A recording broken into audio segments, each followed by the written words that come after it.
네, 여러분 안녕하세요. 오늘은 9월 13일 수요일입니다. 오늘도 좋아서 나누는 큐티, 조티 시간입니다. 오늘 말씀은 예레미야 1장 11절에서부터 19절까지의 말씀인데요. 저는 오늘 이제 말씀을 통해서 하나님께서 예레미야에게 두 가지 환상을 보여주시거든요. 첫 번째는 살구나무 환상과 두 번째는 가마솥이 펄펄 끓고 있는 모습, 두 가지 환상을 통해서 임박한 심판과 또 심판을 이루실 하나님에 대해서 말씀하는 내용이 담겨져 있습니다. 먼저는 저는 반드시 말씀하는 것을 이루시는 하나님에 대해서 좀 묵상하게 되었습니다.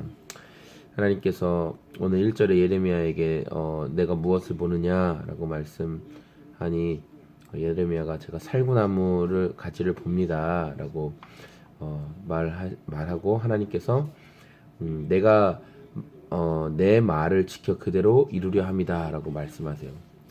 살구나무가 도대체 왜 무슨 하나님의 말씀을 이룬다 지킨다라고 무슨 의미일까 라고 하는데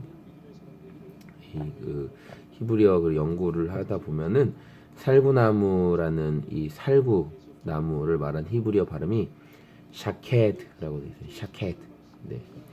하나님께서 샤케드를 봐라, 샤케드를 보라, 너 샤케드를 보냐? 라고 말했는데 또 하나님께서 쇼케드 하신다고 말했어요. 쇼케드는 뭐냐면 지켜봐라, 지켜본다라는 뜻이거든요. 그러니까 샤케드 살구나마를 보면서 쇼케드 하나님께서 이루실 것을 보라는 거죠. 그러니까 언어 유희를 하신 건데 성경엔 그러니까 저희가 원어로 다 안 읽어서 그렇지 이렇게 언어 유희를 하는 그 내용이 되게 많거든요. 하나님께서 말씀하셨다면 말씀하시는 것을 반드시 이룬다는 거죠. 그리고 살구나무는요 잎사귀가 나오기 전에 꽃부터 피는 거예요. 벚꽃 뭐처럼. 그런데 아직도 날이 춥고 땅이 얼어 있을지라도 살구나무는 먼저 꽃이 나와요. 그러면 이제 봄이 오는구나 라는 것을 우리가 알 수 있는 거죠.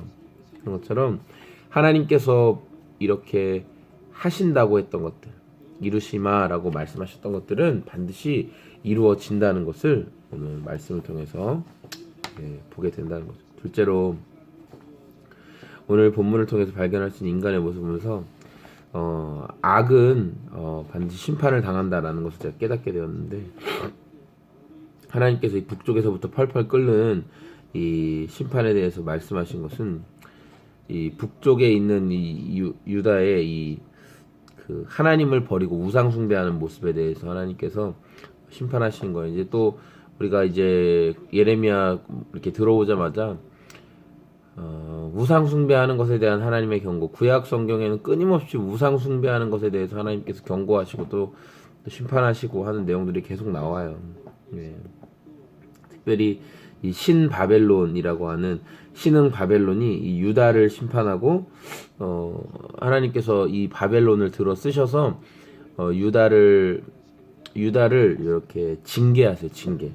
그런데 징계라는 것이 중요하죠. 그러니까 심판하셔서 완전히 진멸하시는 것이 아니라 징계하셔서 돌이키기를 원하시는 거예요. 하나님께서 우리를 징계하시는 것은 우리가 돌이키기를 원하시기 때문임을 여러분들 기억하시고요. 저는 오늘 말씀을 통해서 특별히 하나님께서 세워가시는 분이시다라는 것을 묵상하게 되었어요.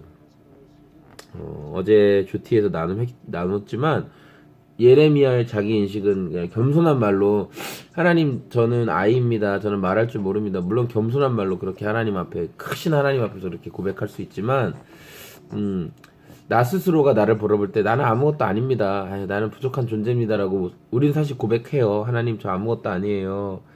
하나님 저 말고 다른 사람 보내세요. 근데 이게 어쩌 보면은 겸손한 고백이 아니라 교만한 고백일 수 있어요. 하나님이 쓰신다고 하는데 내가 됐다는 거예요.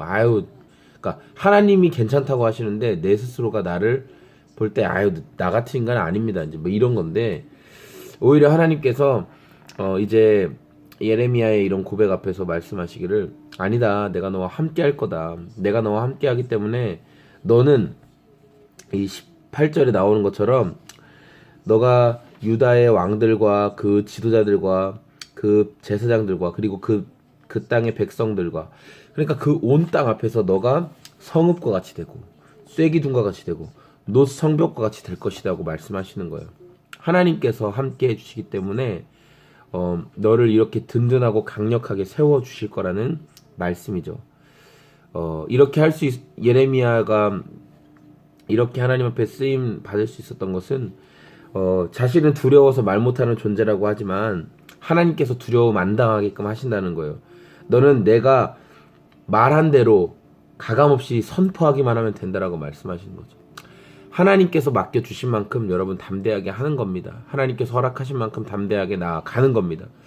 오늘도 하나님께서 여러분에게 맡긴 만큼 담대하게 행하십시오. 하나님이 괜찮다고 하는데 내 스스로가 저는 안 돼요. 저란 인간은 이거밖에 안 되는 존재예요. 이렇게 스스로를 재단하고 스스로를 낮추지 마십시오. 하나님께서 하신다고 하시면 하신다고 하신 만큼 응답되고 이루어지는 볼 수 있는 오늘 저와 여러분들의 삶이 되기를 소망합니다. 승리하십시오.